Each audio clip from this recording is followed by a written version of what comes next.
On the 10th day of Christmas, namely 90s gave to me 10 Sams a-leaping, 9 mutants shopping, 8 gifts a-burning, 7 friends a-praying, 6 keys a-playing, 5 fourth wall breaks, 4 jinx a-wrapping, 3 calls to butter, 2 former husbands, and Santa holding a store hostage.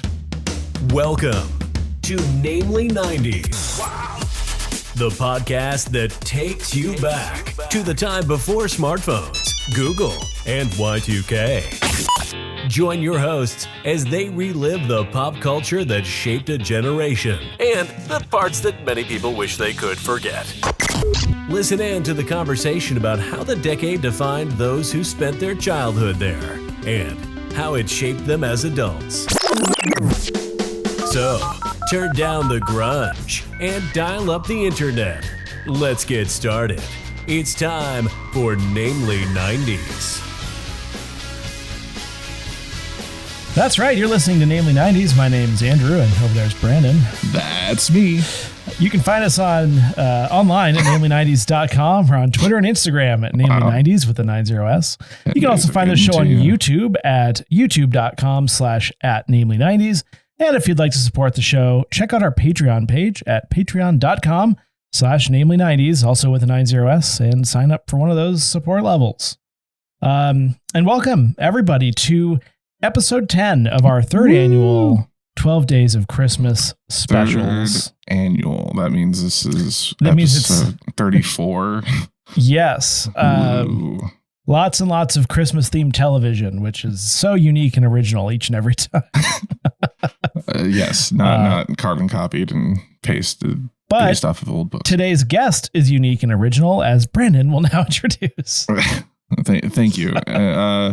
We wanted to welcome Sam and Calum of One of Us is Bored. Is it One of Us is Bored podcast or... Nah, it's just One of Us is Bored. One of Us is Bored. Welcome to our 12 Days of Christmas specials. Yeah, welcome. Thanks for coming on. Thanks for having us. Oh, Absolutely. no, it was a shrink. that was embarrassing. Jinx, what do you say? I think, no, I'm sorry. The Pokemon? No, when people say the same, okay. I don't know. Yes. So this is a podcast about lumber, I'm assuming. Yes, that's Board, B-O-A-R-D. Oh, we've heard why? Why the name? So, I guess it's an in joke between the two of us, but it's kind of one that no one outside of us would necessarily get. Bored is Sam's last name. And so One of Us is Bored. People look at the title and think, oh, they spelled bored wrong. So One of Us is Bored, B-O-R-E-D. Like, I gathered that it wasn't spelled wrong. I was just giving you a hard time. We get that all the time. Or it's is it a different spelling across the pond? There's a U in there somewhere, typically, I believe. Yeah. But yeah, I also like that your logo is a clapperboard for Yeah, we only realized that afterwards. So we started off making our logo a pin board.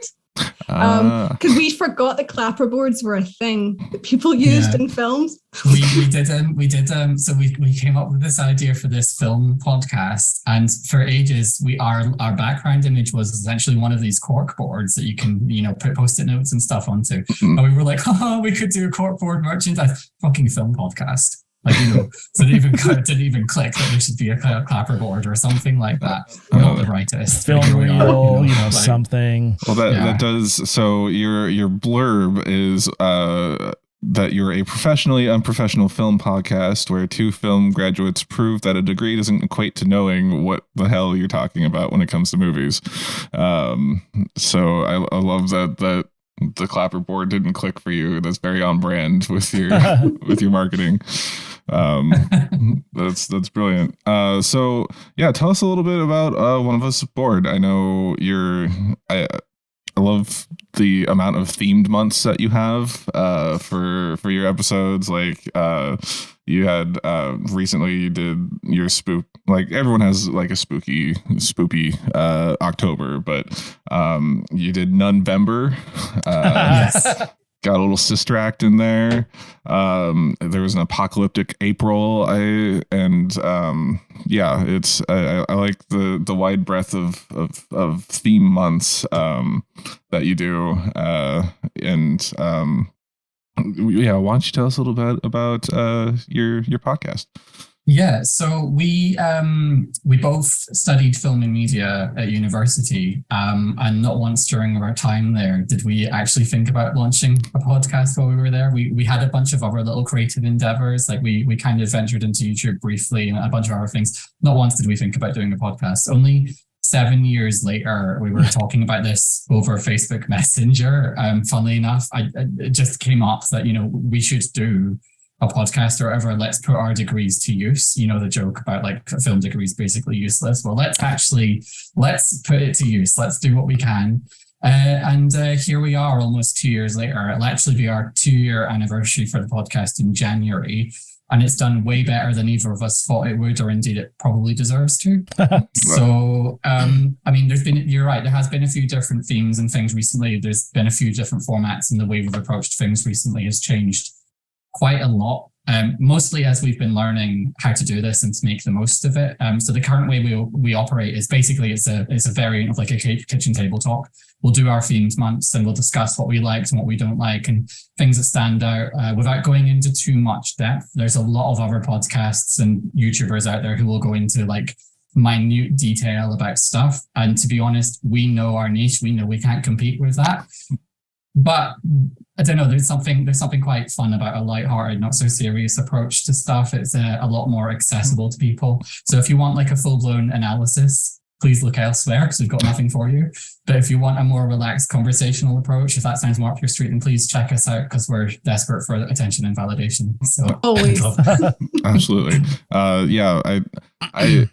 I appreciate. Well, you say you don't go too deep, but you had some precious insight when you did the Back to the Future trilogy. When you were, I think that was earlier in your run. But the Gaddafi is 80s Bin Laden. That blew my mind. It wrinkled my brain. It was like, that is very, very on. That's so on the. I never would have figured that out. But it's just so obvious. Well, to be fair, 80s Bin Laden was also 80s Bin Laden. Yes, true. The first, that's hilarious though. You have Christopher Lloyd yelling the Libyans. In the you say first Bolivians? One. Yes, the Bolivians. Okay. Not the Libyans. And also, I love that you did Rubber recently. Yes. I wish we hadn't. A lot of people say that after seeing the movie. But it's fun to. I thought that. Andrew, if you're not aware, Rubber is a film about a French film about a sentient tire that goes around murdering people. I thought it was a mistype of flubber. I was at first, yes. Which is not discernibly that different. Oh, it is. I'm just kidding. Also, hey, the French know their way around a tire. That's where Michelin was founded. True. Cool story. They don't know because a tire doesn't kill people by rolling people over. They explode, so they don't know jack the tire. The tire's got a gun. Oh yeah, it has no hands. It has psychokinesis, I guess. Yeah, telekinesis powers. Yeah, it's a trip. Speaking of trip, also you did Cats to end out your spoopy month. His fault. Yeah, I bullied her into that one. I'm probably one of the few people that would admit to this, but I actually saw it in the cinema at its release. I guess I'm somewhat self-hating, and I saw it as a way of inflicting pain on myself. But in addition to that, I don't like this behavior that a lot of, I guess, film student-y types have. And I say this as a former film student myself. You're either all in on something or you're totally against something. So, like The Room has cult classic status, for example. Everyone loves The Room. It's so bad, but it's so good or whatever. And that is like the film student response. So when Cats comes out and like it's universally hated and whatever, I'm like, there must be something redeemable about this. There has to be something. I'm going to go in with an open mind and I'm going to find something about this film that I like. I liked it when it ended. Like, that was great. But like I tried, and I've seen it twice now for my sins, and here we are. But I felt like I needed to bully someone else into watching it, and what better reason than to talk about it on the podcast. So what I feel is like when I talk to people who know about films, like you guys or critics and stuff, what I've learned is that really there is no such thing as good cinema. No one likes anything, or no one agrees on anything. So I'm just like, it's either all bad or it's all good. But at the end of the day, it's kind of like whatever you want to watch. If you like it, I just watch it. Yeah, we don't yuck yums here, but it's impressive that you managed to sit through the movie Cats twice. Sorry, I forgot. Actually, I mean, when you talk about good cinema, I think Hocus Pocus 2 has to be talked about. Yeah. Or does it? No, I've not seen it yet, so I don't think. No, I say yet, like it's on my wish. We have an ongoing gag with that series. Yes, you're aware of Letterboxd, the social media reviewing, movie review. We've been doing kind of a guess the movie based off of the review type game every once in a while, and it started around when Hocus Pocus 2 was coming out, so I would just sneak in some Hocus Pocus 2 reviews that were way too unkind about it, just because it was a woke movie. It's like, okay. There was some jackass who said something about, who used the term "wocus pocus," and I just really glommed on it. I thought that was hilarious. And now we have to attribute him every time we say But can you let us know where to find you for the podcast? Yes, so we're not in that many places actually. You can find us on Instagram at One of Us is Bored. The podcast itself is available in all the usual streaming places. Just search for One of Us is Bored. We come up quite quickly. We do also have a YouTube channel, which has some content on there as well. Yeah. Such shade. Fair enough. We have a website too, but we saw your website and we're like, maybe we should steal that. Like yours looks a lot better than ours. So yeah, yours is way more impressive, as you said. And Andrew threw it together off of some WordPress stuff, and I still don't know how it's functioning after 2.5 years. I haven't touched it since. Yes. All I know is they debit my card every year for like a lot of money, and the site stays up. Yes. Looks good. Yeah. Thank you. I did some upkeep, and hopefully it still looks okay. No, I haven't looked at it in a year. I don't even know. Yeah. So we looked at we were it. Jealous anyway. We were. Envious, so. That just says a lot about us. Email Andrew about making a website for you. Since you're a new guest, we usually ask if you have any holiday related memories to the 90s, but you did mention you're a little bit younger than we are. We were lying. That's a running joke. It's a running joke on ours that we're both 21, and Calum's a mystery age. Calum's 30, what? 22. Yeah, exactly. Like, no, I'm very young. Like, just age undefined. Like, just I've been accused of being in my 30s, but that can't possibly be true. It's just very young. No, I was actually born in 1991, so right at the start of the decade. In terms of just memories from the decade, some of the stuff that stands out for me, and Sam, you'll probably relate to some of this, is probably like I say old, they're not that old, but a lot of the Raymond Briggs cartoons. So you've got like the Snowman and Father Christmas and all that sort of stuff. It gives you like the warm Christmassy fuzzies. Or the sadness, depending. It makes me cry. I can't watch them. They make me sob. I don't know if those are like big outside of the UK at all, but they're quite the UK phenomenon and have been for as long as I've been alive, at least, if not longer. So those are quite big deals. I associate those probably most with Christmas in the 90s. I mean, growing up during that time, we always had like really, really small Christmases. Like, you know, that scene at the start of Home Alone where they have all of the family together. And I know they're all going on a trip, but there's all of those family and the kids running around. And so my Christmases were never like that. It was just my parents and my sister. And that was it. That's the four of us. I think the most we've ever had for Christmas is maybe 6 people. and that's happened once. So we never had like a Christmas outside of the immediate family. So yeah, very, very, very sad, deprived Christmases on my part at least. But there you go. Sam, jump in. Mine were great. Oh. Sorry. I also remember the adverts. Do you remember was it Woolworths advert? And it said whatever you want advert. I'm sure we played it last year. That's always in my head. I can't sing, otherwise I would give you a lovely rendition. I can't sing. Do you remember the millennium at all, Calum? Because I had a sudden memory of being 5, because I was 5. I was actually youthful, and it was before the millennium, and I really had to poop really badly. And my mum and dad wouldn't let me go to the bathroom. So like, you're gonna miss. Like you have to be in the living room to watch the TV happen when it's new millennium. I distinctly remember wearing my pretty black dress and pooping myself on my granddad's lap through the millennium. What a precious, precious memory. Yeah. I'm gonna love that I shared that. Just blame it on Y2K. Yeah.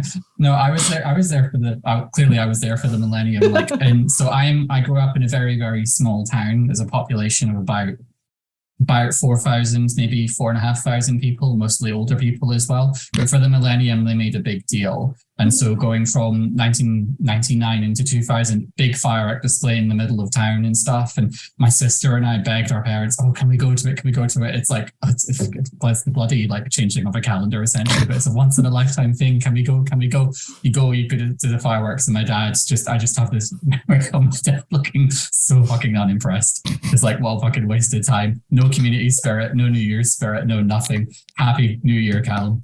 Precious memories. There we go. That's awesome. I'm sorry you doxed your actual ages, so you can't continue with your farce on age things on our show. But we appreciate those memories. I've been lying for a while, and this one's got me. So who knows if that was the real ages that they gave? Exactly. Right? Yeah. Clearly they are both freshly 21.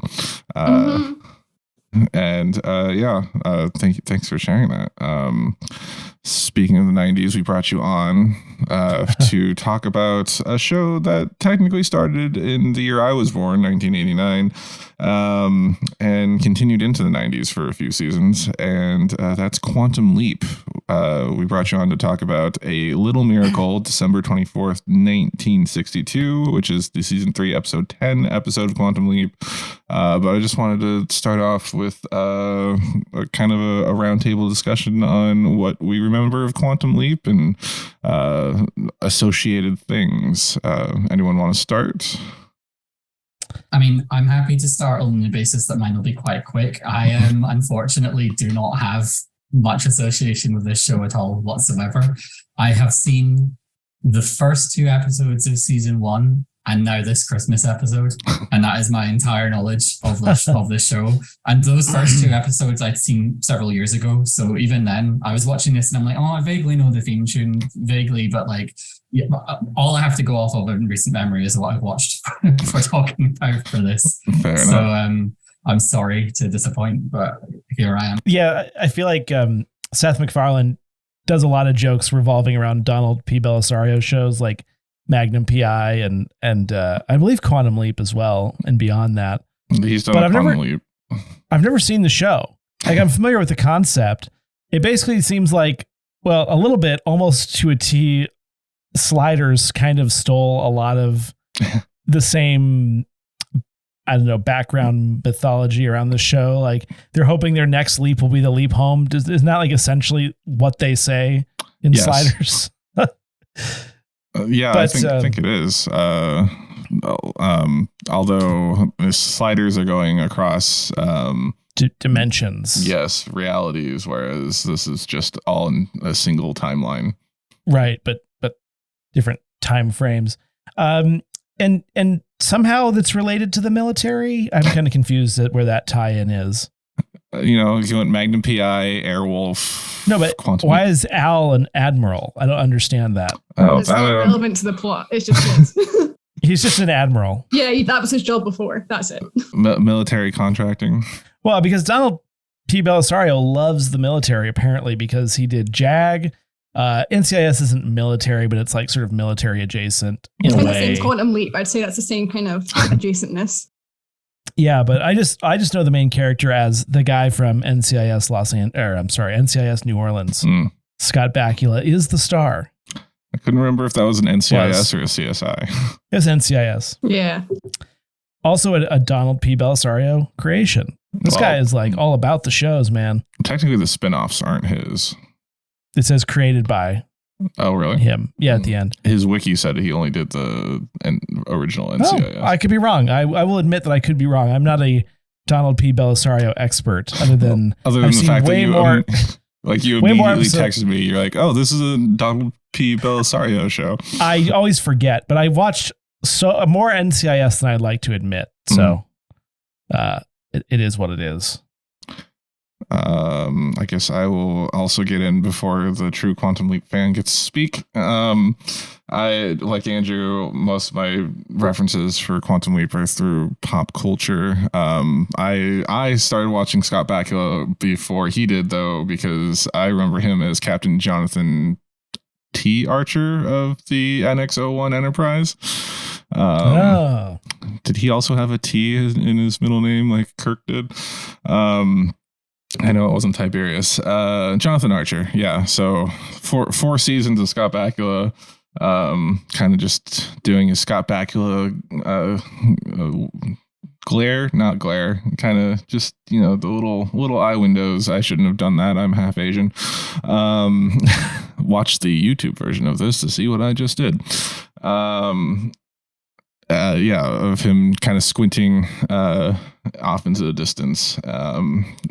But as Captain Archer, let's see. And also, he was Chuck's dad. If anyone remembers the Zachary Levi show, Chuck, he had a guest role as Chuck, in season 2 and 3. But that's about all I knew of Quantum Leap. I knew the premise.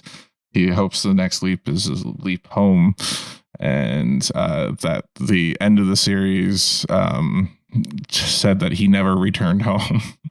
Wow. Yeah. What a letdown. Well, because they were supposed to get a season 6, I think, but it was kind of like on the cusp, and they didn't renew it, and they just went with what they had for the finale. Yeah. Sam was very eager to pick this, so I'm excited to hear what she thinks of Quantum Leap. So, God, I'm trying to de-nerd, right? I'm a super chill fangirl who...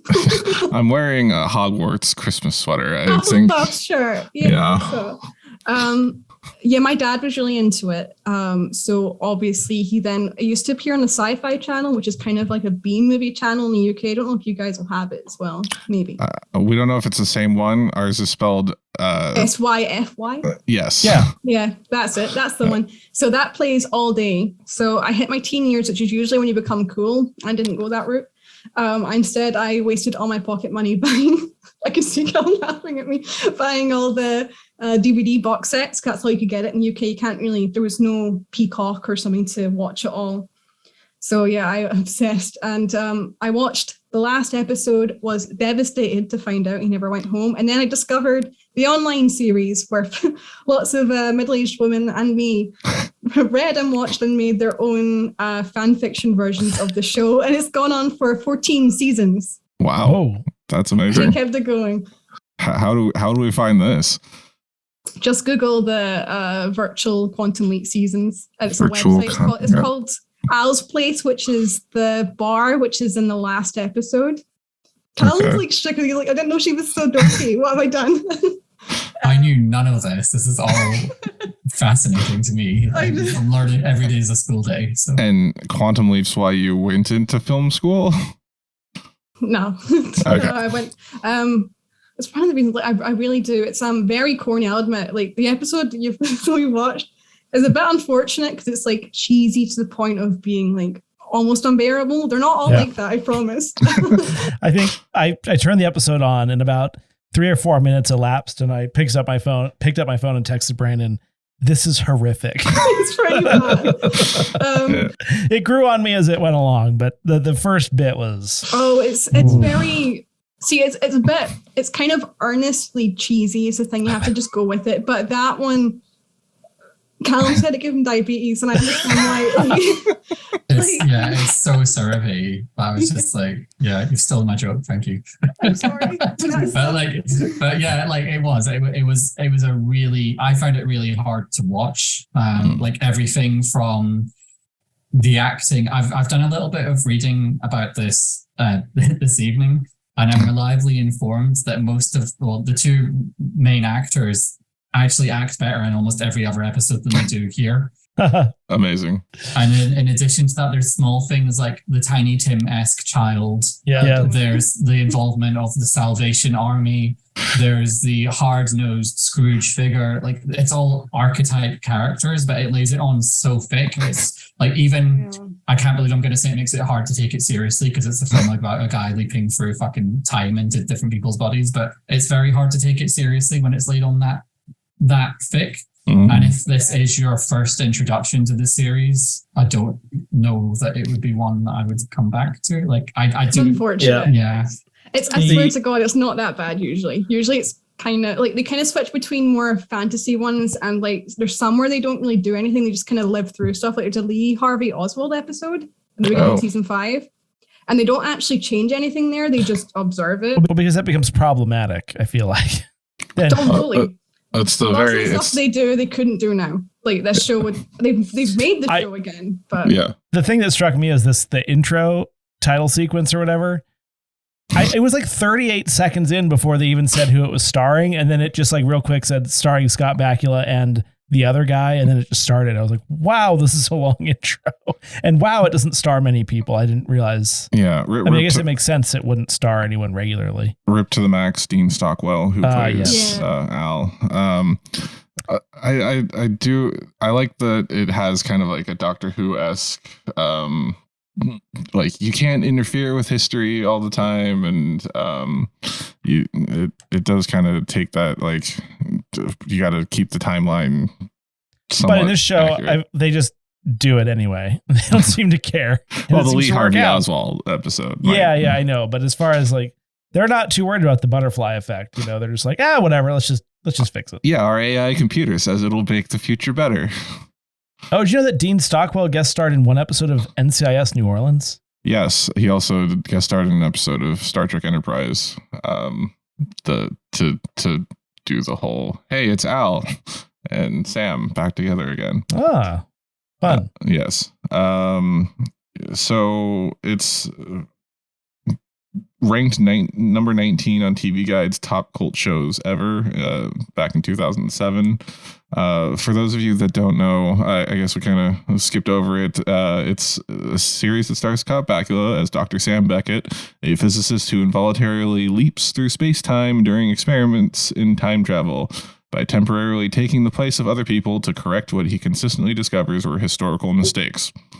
Dean Stockwell, Rip to the Max, co-stars as Admiral Al Calavici. All the accents today.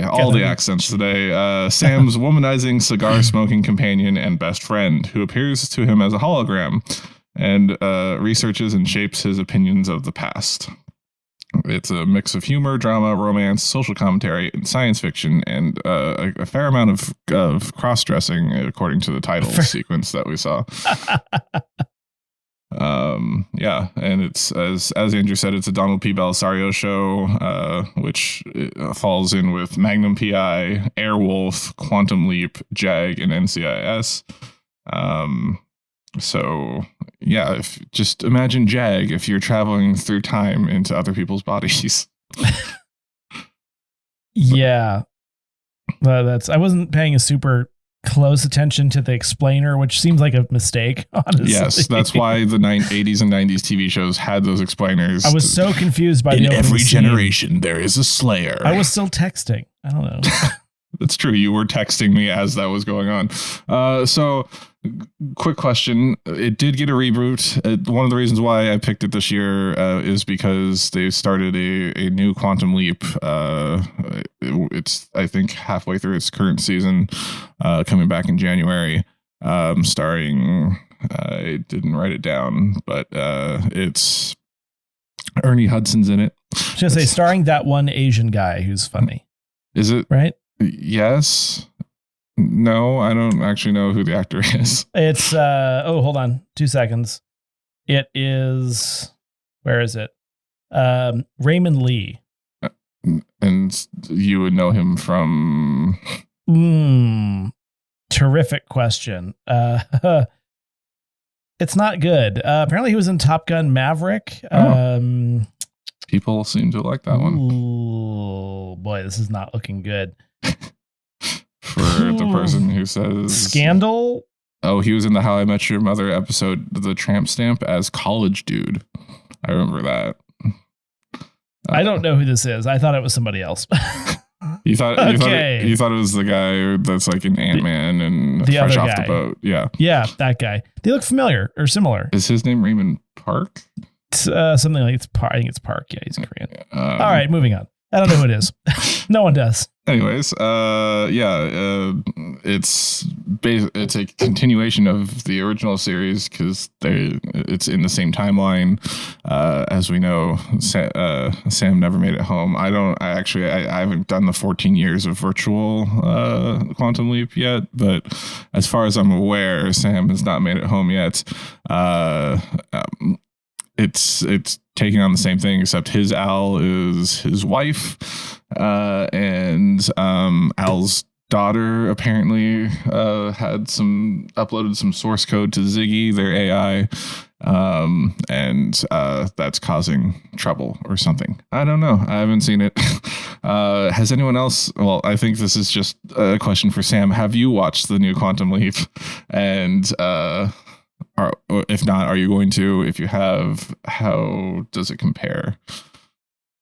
I have, but the problem is Quantum Leap is such a 90s hammy, cheesy ass show. And when you try and make it seriously, it just doesn't translate. No, it doesn't. You have to watch it for it being cheesy and hammy. And they try and, like, Scott Bakula's not wanting to be involved. Obviously, Dean died before they did it. So it's just kind of, the nostalgia's not really there. They kind of brought in the daughter as a half-hearted, like, oh, old fans, come back.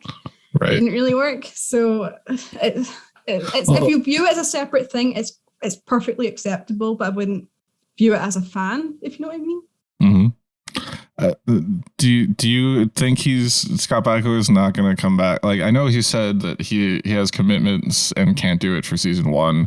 If it does make it to a season 2, do you honestly think he's not going to like do a cameo? Big yes. If they throw enough money at him. Maybe, but like, there's no point at this point. Everyone wants him to come home, right? That's the whole thing. There's no point because, like, the whole I would just be like, Dean, Dean and Scott together. You don't really want, two leapers together. Yeah, it's random. Yeah, you're like, what's the point? The whole point was you wanted the pairing to get back together because they're like bros. And what if the new guy jumped into Sam, who has jumped into an old episode of Quantum Leap? Oh, interesting. Interesting. You should write for this show. Yeah, that's my spec script that I've already submitted.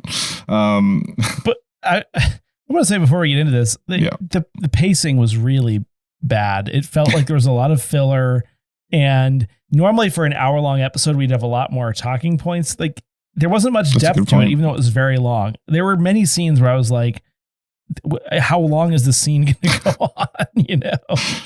It does. So I think it has like that early, like, old Doctor Who levels of we're doing a new time period and a new whatever every single week. So it's very bare bones what they can do set wise. But I do feel like it had like one too many cycles of ups and downs. I forget the names for it. You guys, you're the film people, but where it's like, oh, things are looking up. Oh, there's a conflict. Oh, they're looking up again. Oh, it did it like one too many times. The hero's journey was a flat line instead of a circle. Yeah. Should we get into A Little Miracle or? Sure. If we want to leap on in, it's grand. Ooh, leap on. I like it. All right. A Little Miracle setting is December 24th, 1962, New York. This is season 3, episode 10. Excuse me. And yeah, we get the classic 80s, 90s cheesy explainer intro. I think that might have started in the 70s just because, you know, they want the people to just tuning in to know what's going on. And right. He's just hoping his next leap will be his leap home. And he leaps into a butler dressing, or a valet dressing his what's the correct word? I don't think employer. Yeah, his employer. That's correct. And yeah, he's supposed to be powdering his underwear. I couldn't make. There's no amount of money I would be able to have that I would want someone else to dress me. You know what I mean? Like, to me, that's not luxury. That's just weird. Like, if someone put my clothes out, that's fine. I'd put them on myself, and that would be cool. But yeah, if I had unlimited money, isn't that what your valet is supposed to do? Just like lay your clothes out for you, not like dress you as if you're royalty. But I feel like the ongoing gag with his show is when he leaps into like these awkward or compromising situations, but always, as we see at the end of the episode. Like, why can't he ever just be doing a crossword when he leaps through, you know? 26 down, a 5-letter word for jumping, 4-letter word for jumping.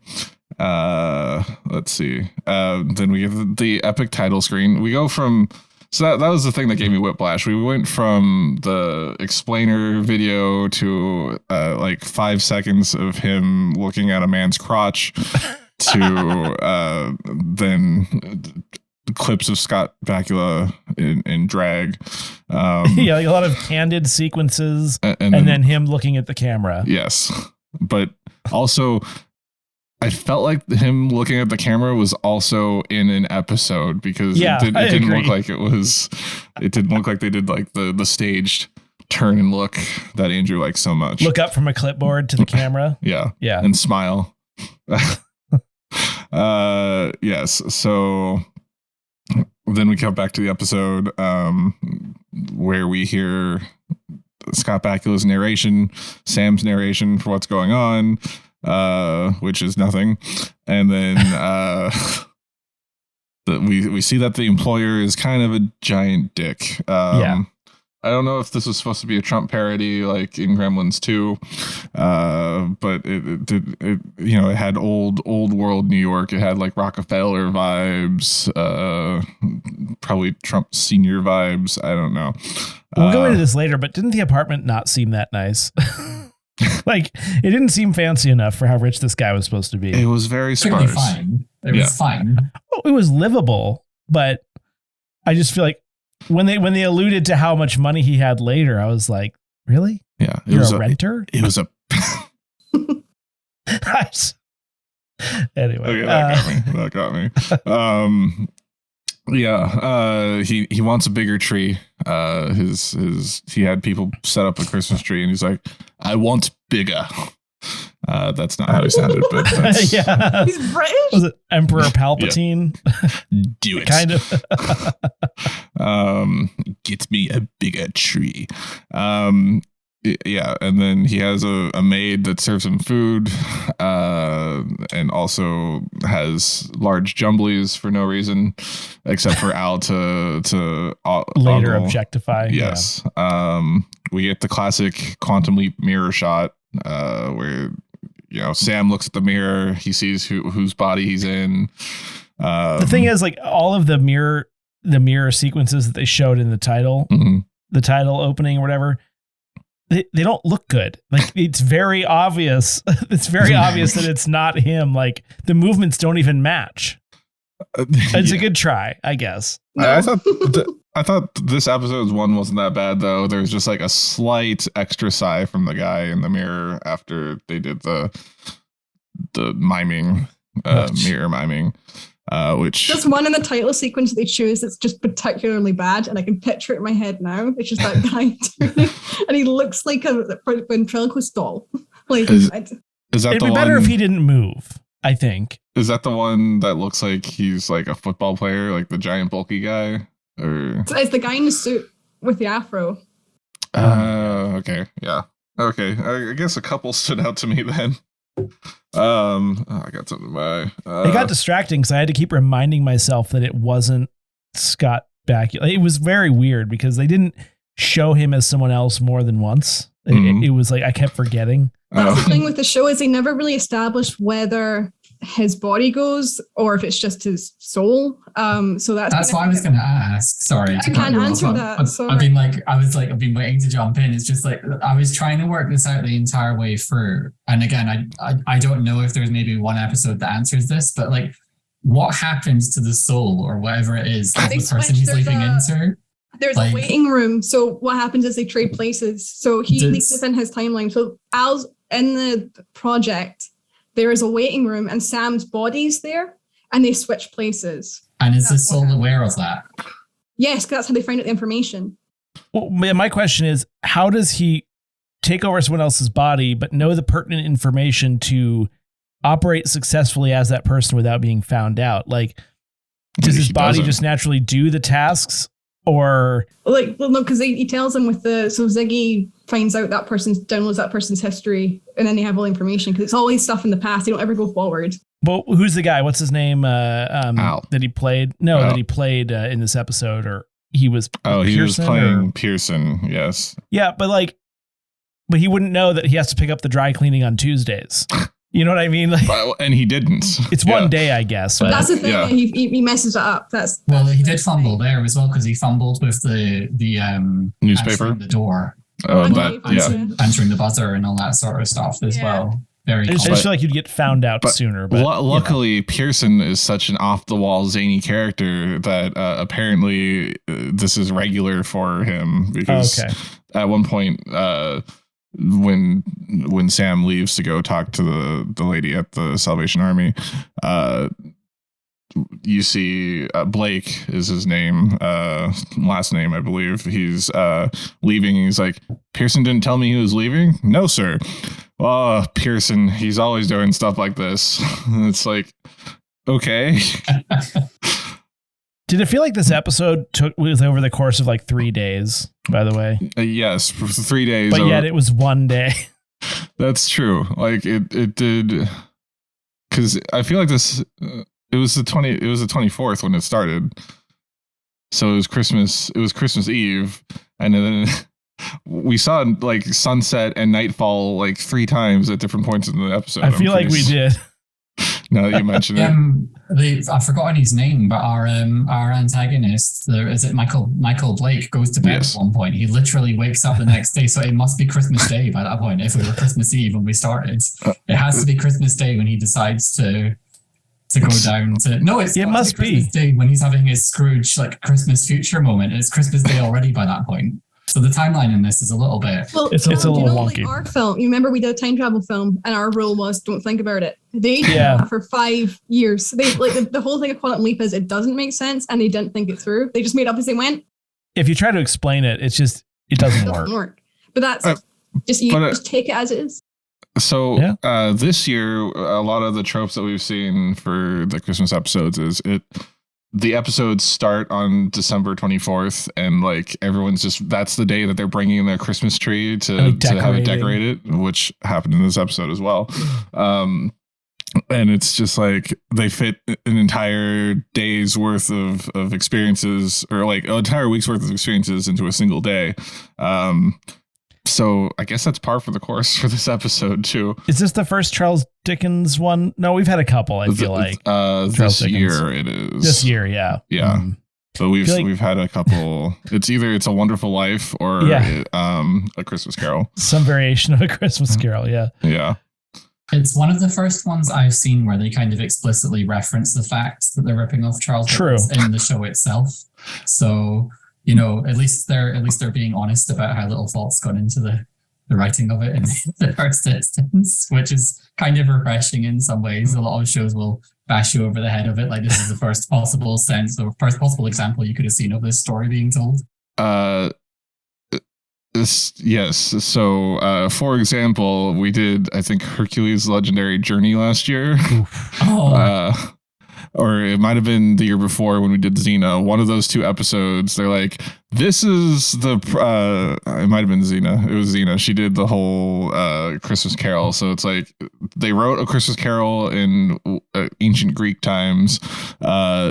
She also invented Santa Claus, and there was a glowing baby Jesus at the end for no reason. All those things overlapped. Everyone knows that. Yeah, at the same it's the monomyth of A Christmas Carol. Fucking how fantastic was Xena? What a time to be alive. Just her doing the yelling and the throwing the circle things, absolutely. Back to this, or we could talk about Xena. Let's just switch gears here. Yeah. So let's see. Al shows up finally after Sam fumbles through being Pearson for like what seems to be an hour. It's July where Al is, and Sam says he looks like he's dressed like a waiter at Trader Vic's, which I laughed at because apparently I'm the only person here that knows that reference. I understand what that is, yeah. Trader Vic's, it was a chain restaurant in like the 50s where it was like the first Hawaiian tropical chain restaurant in America. So that's why he was wearing a very loud Aloha shirt, so he looked like he worked at Trader Vic's. It's from here. Let's see. There's one next to Disneyland still. Strange. Yeah. Sam spoils the future about the end of the Cold War, which they just kind of stare at him like, "Why are you a commie, Pearson?" The Salvation. Well did it. Yeah. Salvation Army shows up and is turned away, but they still come up and start playing music, which I forgot that was a thing that they do. I thought they just rang bells and chastised. It's really annoying because I was starting to doze off at this point last night when I tried to watch it the first time, and then that played, and it really it was jarring. All the orchestral sort of the thing that she was doing, trying to annoy Mr. Blake into listening to her, actually just worked on you instead. Yeah, and then I just ended up falling asleep and had to watch it again this morning. All right, a little behind the curtains information from Andrew there. I like that they were actually playing their music in the lift on the way up as well. Yes. So they've clearly like, we're going to annoy him, but you know what? Let's start early so that we're midway through the song by the time we get up there. Let's just get warmed up so that we're perfectly in tune for when we get to the top. It's hard to play the trumpet. Especially hard to play How many people were in that lift? You know, can you imagine trying to do a trombone in the elevator? Like you're jabbing people constantly. And then Mr. Blake's going to tear down the 4th Street mission, which is where their shelter is. Of course, the Salvation Army captain, which again, I didn't realize they were actually a military, is some attractive woman that obviously Mr. Blake is enamored by. And Al was visible to Blake, which ties in later. Chekhov's visible Al, I guess. Yeah. Yeah, it seems that he can control whether he's visible to other people, which seems wrong. He really can. They just made that up for this. It's again annoying that you watched this one because this one's kind of yeah. You could say it. You can say it. Okay.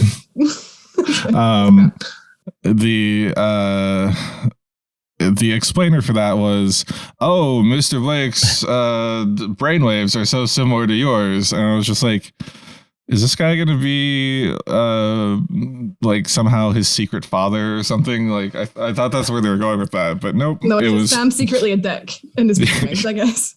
That makes more sense. All right. So Sam thinks his mission is that he has to save the orphanage or whatever it is. That's funny.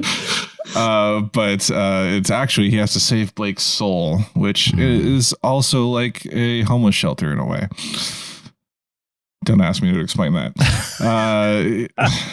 So let's see. Sam ruffles through the guy's closet and find some photos of when he was also an orphan and or down and out child with a mother. And Sam's like, we're gonna Scrooge him. I just thought that was dumb. Because they're like, yeah, who's that guy? The Scrooge, the Charles Dickens. It's like, okay, you're overacting this a little bit. We're gonna Scrooge him, I think I said. And yeah, you then, did. Yes. So he now are like, let's do a Christmas Carol on him, and Al instead just wants to perv on Bebe, the busty maid woman. Yeah. Well. Which is par for the course for his character, apparently. So Sam goes to the mission to ask help from Captain. I didn't write her name down. Downey, Captain Downey. Yeah. Laura Downey. Did you IMDb this, or were you paying attention more than I have the wiki pages up all I've got the Okay. wiki page for the episode. Yeah. Got it. Yes. So he asked for help to Christmas Carol him, and then he's driving him to the slums to get a flat tire to Skid Row. Actually, I have several problems with that scene. Can I please state? So, first of all, it's like, okay, he goes, it's Skid Row. He literally grew up on that street. Yes. The other thing is the place he's developing is around the corner. Where are we right now? Why are we here? This is Skid Row. It's like, why are you building this enormous building in the middle of a very poor area? Like, That's it's not true. going to attract the clientele you want. And also, how did he not see the guy popping the tire? He just not Al that did it. I thought it was Al that did it. No, it was like it this was other a dude. small orphan child. And he just ran, like he stood up from the tire and ran straight, like forward of the car, where he would have been clearly visible. Oh, those Braille orphans. These are my problems. I don't know, sir. I'm pretty sure it's a flat tire. Also, before this point, he says, Sam says to Blake, your mother was a very beautiful woman. Your father was a lucky guy. And Blake goes off on him because his mother died of cleaning toilets and his father was a deadbeat. Yeah. Awkward. A bit awkward. Also, that was a Rolls Royce, right, Andrew, that they were driving around I think in? it was. The thing that struck me initially, I was like, gosh, this car is so ostentatious. And I was like, well, it is the 60s. I forgot that we were in the 60s, so I thought it was like the late 80s, early 90s, and he was driving this car. And I was like, okay. Yeah. But it is still a little because it did like every exterior shot except for when they had people in it wearing period appropriate attire looked like it was just shot in like the 90s. Yeah. Because it was just like an AMC gremlin just driving by. The lighted like in front of the tower, like the lighted angels. I was like, I don't think they had that sort of lawn decoration back in the 60s. Yeah. Or at least not. It was made of asbestos. Yeah. Let's see. Got a flat tire. Oh yeah. Just to add to your point, sorry, about like the location all of this is taking place in. So you're right. So where they're planning on building this building is just along from where he grew up back in the day. I like that the plan is we're going to get him to go back to his childhood street. As if, one, he clearly doesn't think about his past. He does. He's just gone on rant about how his poor mother had to clean toilets and that. He knows how hard he's going to grow up. So seeing it in person is not going to change things. But I like how he gets out of the car and it was also like, where are we? And then he just has this moment of realization like, oh, that's the shop where I used to buy whatever the fuck I used to buy and all this sort of stuff. Like it's still like simultaneously he's got these clear memories of it. And yet also he doesn't know where the fuck he is as soon as he gets out. He just sees himself as being in the slums. It's just shite writing, like it really is. But clearly the thing that unlocked these memories was his mother, the photo of his mother, and those photos that Sam threw in with a bunch of suits next to. Like, why would you get into your car if there's a bunch of suits next to you? But and this guy's presumably pretty smart if he's built this much wealth and he's this developer. like he never made the connection after looking at a map of this new property that it was like right next to where he used to live. Yeah. I can't. He's clearly been coming to this place over and over again because he wants to look at his building that he's going to build. So he starts telling stories. They run into Captain Downey again, the attractive female salvation. Yeah. I'm promoted. Yeah. I've been promoted to admiral. So he buys 3 bags of chestnuts, and then again, like you were saying, is that a thing you guys do? No, I've seen that in 2 Christmas films now today. Like, I've never eaten a chestnut roasted over an open fire, and frankly, I don't even know what a chestnut tastes like. I have. And I've bought it from a cart like that. They taste like walnuts, or like in between like a walnut and a pecan. They're not. I mean, just the roasted part is the thing that's interesting about it. Gives it any character. But yeah, every American Christmas thing, there's roasted chestnuts. To the point I messaged Calum, I'm like, do they do that everywhere all the time? Is that what they do at Christmas? Nuts. Kind of in that one song, I guess. I mean, I want to blame the Germans because that's where the nutcrackers came from, right? Predominantly Steinbeck nutcrackers. We have a lot of those. Yes, but yes, we eat chestnuts apparently, or at least we sing about it and then think that's a good idea. What is a figgy pudding? Is it like a cake? They have a spam flavored, or they have a figgy pudding flavored spam now. You could get at Walmart if you'd like. I feel like there's dates in it. I don't know. Anyway, the guy selling the chestnuts, Great American Institution of Chestnut Seller, which is only at the holidays, is his old friend, and he's like, "Oh, Max, great to see you." Was that the correct name? And this was a pure coincidence, wasn't it? Like, I don't know if there was a plan that he would actually be there. I know the neighborhood element was a plan, but was it a plan that this old guy? I don't think so, because Dr. Beckett was like, he didn't want it to go that way. He was like, "Oh, that's not what I wanted." Well, he liked it when they were reconnecting, but then his best friend, who he had literally just mentioned previously, after forgetting about him for clearly 40 years, had killed himself because he lost the job at the bakery, which Blake owned and automated, because they automated the bakery. That's how he made all his money, wasn't it? Like, because he automates businesses. Like, he started with small business. I feel like there were like loose Henry Ford vibes, with that whole thing. But I feel like one thing we've encountered commonly in these Christmas episodes, which is a little bit alarming, is a lot of references to suicide. Yeah. Like, please stop. It was twice in this episode. Yeah. It's a sad thing during the holidays. And if you're feeling depressed, dial... Was it 988 in the US? 988 in the US. It's the International Suicide Hotline. Being serious about that is a real thing. Like, that is the peak fear that people actually make decisions revolving around taking their own lives. It's one of that and New Year's as well is like they were sort of big team. So you've got that like sort of fortnight period where just before and just after before Christmas and just after New Year's, that's kind of like the peak period of the year. But like maybe stop using it as a plot device for your shitty TV show. I would agree with that. Yeah. Sadly, the actual actor did it as well, though. That's the thing. The actual actor who played Scrooge in this committed suicide. Oh, really? 20 years. Yeah. No kidding. Wow. It's a shame. It's sad, but they do overuse it. Like, they make it like a very small consequence of a film or thing. It's like, we need to avoid that. It's like, no, dude, this is actually like quite a serious thing. Especially because it's like, this guy killed himself, and the problem isn't that he killed himself, it's that now our antagonist feels bad about it. Like, well, now we can't bleed. It's just like, that's the real tragedy here. It's you feel slightly bad. Character development based off of suicide.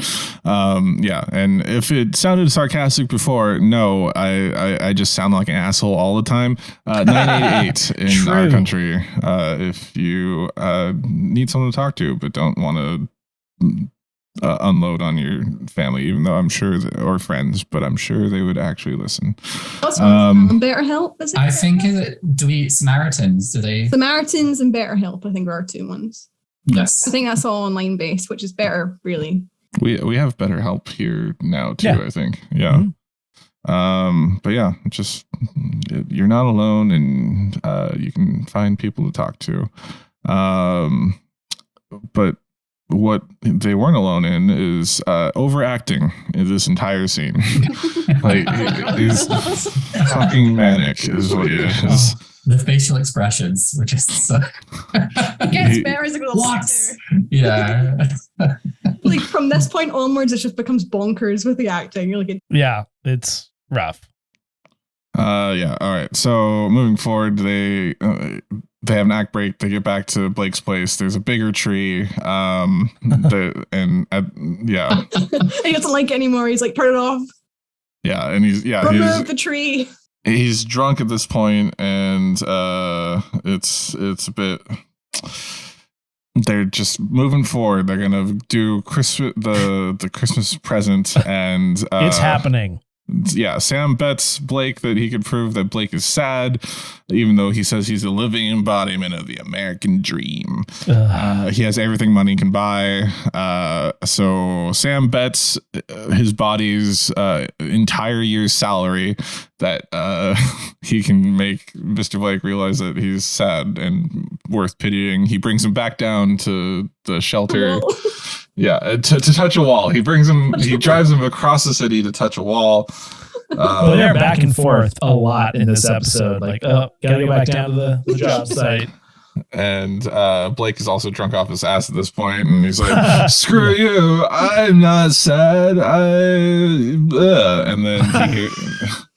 And then they hear Carol the Bells being played in the orphanarium, homeless shelter, and so they come in. Blake is drunk as a skunk, and Sam thinks it's a good idea to have him join in with the caroling, because clearly Blake is enamored by the Captain Beautiful. The caroling scene went on forever. This is where I started really realizing that, like, oh my gosh, we're just filling time. And it was cut down too, because they had the whole scene as the end credits. Yeah, that's the thing in Quantum Leap. I think it's just Scott Bakula likes to sing, so they give him excuses to, because that happens an uncomfortable amount of times. Where it's like, right, sing song time. I'm like, wow, okay, why? There's not a song needed here, but okay, you go sing. That happens a lot. Yeah. Now I'm trying to think back. Did he do that in Enterprise or NCIS New Orleans? Like, is he? I actually don't know. Continually singing. Yeah. So also, it's at this point I noticed that 90s actors didn't need teeth whitening. No, I don't think so. I couldn't tell if that was just they were trying to be in the slums or whatnot, but it was stark contrast to what you see on TV now. Also, so he starts talking to Captain Downey, and then that's where the tiny Fudd comes in. Is this point? Yes. Tiny Fudd. Well, we see him during the carol as well, and he's standing there holding the rich guy's hand, looking so small and fragile. It's like, you're joining in with this song. Aren't you all happy? But it's just like, I hate Tiny Tim characters in anything. Exactly. Because he's like, I have nothing, Seb. I have my horse. It's like, no. Yeah. Well, this is the point in the episode where I sensed things were going the right direction. I was like, okay, so I checked the timestamp and I was like, no, there's still like 12 minutes left. I mean, even Al was counting his chickens before they hatched, and then like the percentage of him being good started going down rapidly in real time. The kid went too far. The kid did go too far. Like, wow, no kid is like that. It's a bit of a guilt trip. Was he? I didn't think he was actually. Okay, that's fair. But I feel like I feel like the kid originally wasn't a plant. It wasn't a part of the scheme. I don't think he is. I think he's just a tiny Fudd. I think he just doesn't know when to stop. He's like, oh, have my toy. It's the only thing I own. God bless us, everyone. That's why I don't like Tiny Tims. They're too perfect. They're annoying. I did not like this kid the entire time. Yeah.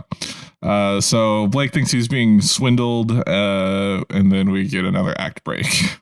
Again. Did you have ad breaks in yours?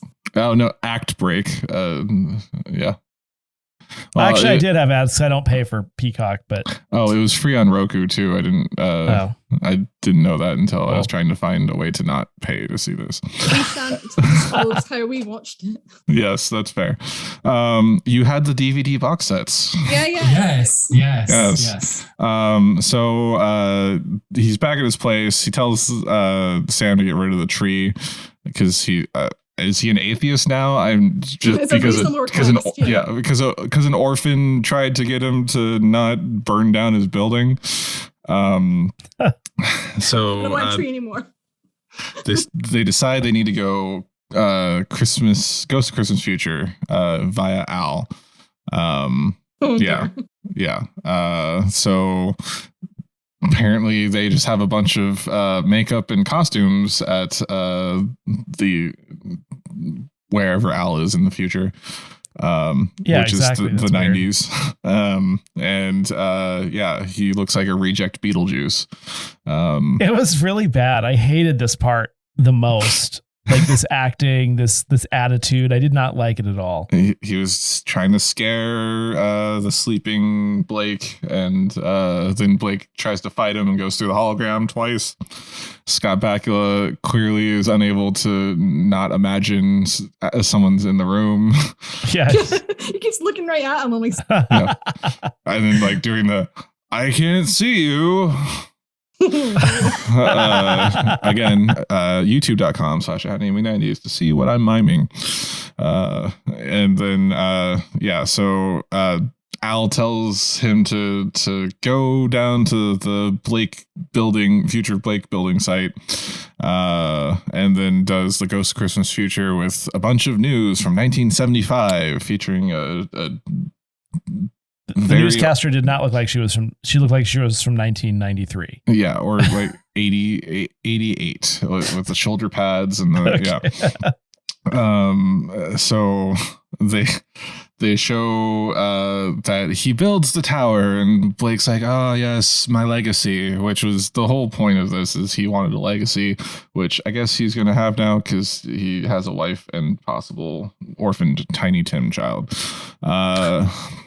But they show him in old makeup because he has to file for bankruptcy in 1975 because there's apparently some housing crisis that I never heard of, and then they show him in old man makeup, which is terrible.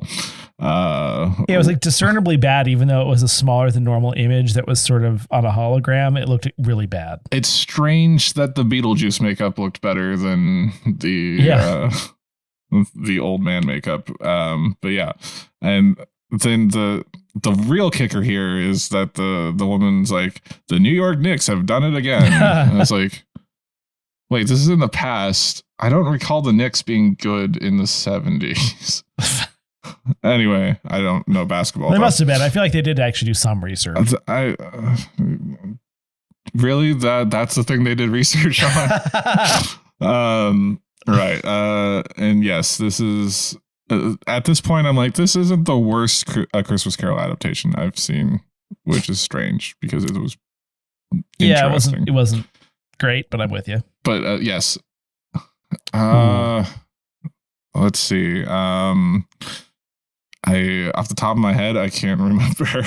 But the Xeno one. Yeah, it was horrendous. Obviously, the Xeno one, where she invents the Christmas Carol monomyth. Yes. Also, another suicide thing. Blake jumped from the top of his Trump Tower into Rush Hour. Weird way of phrasing that. So when he started to have his change of heart, and he was walking, he was like trying to figure out what he was going to do because he realized he was a horrible person, and he said like sees the mission. And then that North Star like shines in the sky. Yes. Not only did my eyes roll, my entire head. I was like, I literally made that motion as soon as I saw the star. Oh god. But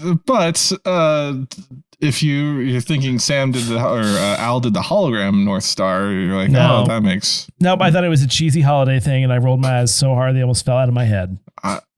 You knew it before they admitted to it. Okay, yeah. Yep. So yeah, he has a change of heart. He goes to the mission, finds his future lady, and then it starts to snow, and Al's like, "Oh, I didn't do that. I thought you did that. How would Sam have done that?" Anyway, Sam leaps, and we see that he's like. It looks like he's in New York still, because you see the Statue of Liberty out the window. I thought, oh, maybe it's Titanic, but no, they sank before they got there. It's like an old boat. Yeah. Apparently, it's an episode from season 2 that he's leapt into. So it's actually an episode from the season before that he's leapt into at this point. That makes sense, because it auto played the next episode, and I was like, that's not where he leapt. Yeah, I did a little. I'm not going to sit here and do loads of research. I did a little bit of research, and apparently this wasn't that uncommon. That the ending where he would leap into wouldn't actually not only not be the next episode, but so they weren't in sequence. Yeah, I see. But I think it wasn't really meant to. I think Is that it usually just a gag? Ties in with that. What were you calling it earlier? That like introductory sequence where they give you the overview about what the series is. It does allow you to, in theory, jump in at any episode at any time and have not missed anything. You do not need to have seen the entire series, I suppose, to get the story, except probably maybe for episode 1 and possibly the last episode is where your key story elements are, and the rest is just stuff that happens. It's meant to be just stuff. Yeah. So there's a chronological watch order that is different from the production order or the release order. Well, they had it when it was shown on TV. It was just random. They didn't have it set. But when you watch it on the DVDs, it's the proper order where it like leads from 1 to 1. But when it was actually shown on TV, it was just totally random. I don't know why. Broadcast order. Yeah. But then it ends with like the still shot, which Donald P. Bellisario loves. The still shot. Oh yeah. He gets like, slapped have you guys in the face. ever seen NCIS? Yeah. You know, where it does like at the beginning of the scene, it shows the last frame in still shot. Black and white. Yeah. And then it leads to, boy, that guy loves that. And it ends with them singing the whole song. Skipped that. I didn't watch it. I thought I was missing something important. I thought it would be like bloopers or something. No, it was just them singing the entire song. Final thoughts for this episode of Quantum Leap. Who wants to start? It's just a shame. This is like, there was another Christmas episode that Calum messaged me to confirm we weren't watching, and it's a lot less corny than this. I forgot how bad this film was. I think I've only ever watched this one once before, and that's saying something. Like, I really I don't like Scrooge very much as a concept, apart from the Muppets one. That's like different. I like the Bill Murray one. Oh yes, yeah, Scrooged. Yes, that one's okay, but for the most part, like the Tiny Tim character and the fat, he just changes overnight. It just I'm not for it. Like, yeah, the show kind of grew on me as it went along, and now I feel like I owe it to the show to at least watch one non-Christmas episode to see how it is. You should. Calum. Probably not saying anything new here. I don't particularly think it's a great episode to start on, to be introduced to the series on. I'm not a massive... God, I'm on the wrong fucking episode, aren't I? I'm not a Christmas media fan either, to be honest. Like, generally speaking, like, I just don't have the spirit of Christmas within me. So it's just, it was going to be a hard one for this to win me over from the start. It kind of had everything going against it. I like the overall premise of the show. I just think this episode being done in this way was kind of unnecessary. I think there would be a story to be told here in which you could have your Scrooge-esque figure and you could have your orphans and you could have your Salvation Army, but to then go into the Charles Dickens Ghost of Christmas future and we're going to like ham it all the way up. It doesn't really endear me overall, and it's not my favorite, and I will leave it at that. I mean, we started this 12 Days of Christmas specials as kind of a laugh, just to fill that gap at the end of the year where podcasts kind of take a break sometimes. So we thought, why not go back and look at some of the more corny, fun, cheesy holiday episodes that they thought of.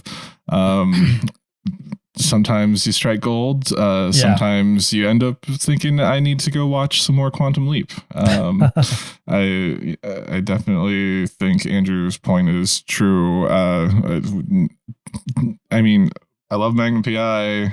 Well, I don't love Magnum PI. I liked Magnum PI. I watched Jag at some point. I might as well go back and watch some Quantum Leap because that's my sci-fi wheelhouse. And that's it for this holiday edition of Namely 90s. Tune in tomorrow for the penultimate episode of our 2022 12 Days of Christmas specials. Thank you so much to Sam and Calum from One of Us is Bored for coming on. Can you let our listeners know where to find you? You can find us on Instagram at One of Us is Bored. Search for us on YouTube by looking at One of Us is Bored there. And you can find our podcast. You can find our podcast wherever you get your podcast from. One of Us is Bored. You'll find us there, and we hope you'll join us soon. And that's Bored with BOARD. And as always, you can find us on Twitter and Instagram at Namely90s with 90s if Twitter is still a thing at this point, or find our personal accounts on Twitter, again, if it exists, at bschwitty and at NamelyAndrew, and tell us what you want us to talk about in future episodes. If you'd like to support the show, please check out our Patreon at patreon.com/Namely90s, also with 90s. Finally, you can contact us through our website, namely90s.com, but not really. Please subscribe to us on Apple Podcasts, Stitcher, Google Podcasts, Spotify, YouTube, Leap Home, Deezer, TuneIn, iHeart, Good Pods, and wherever you get your podcasts from. I'm Brandon, and that's Andrew. Thank you one final time to Sam and Calum of One of Us is Bored. And we will catch you tomorrow for day 11 of our 12 Days of Christmas specials.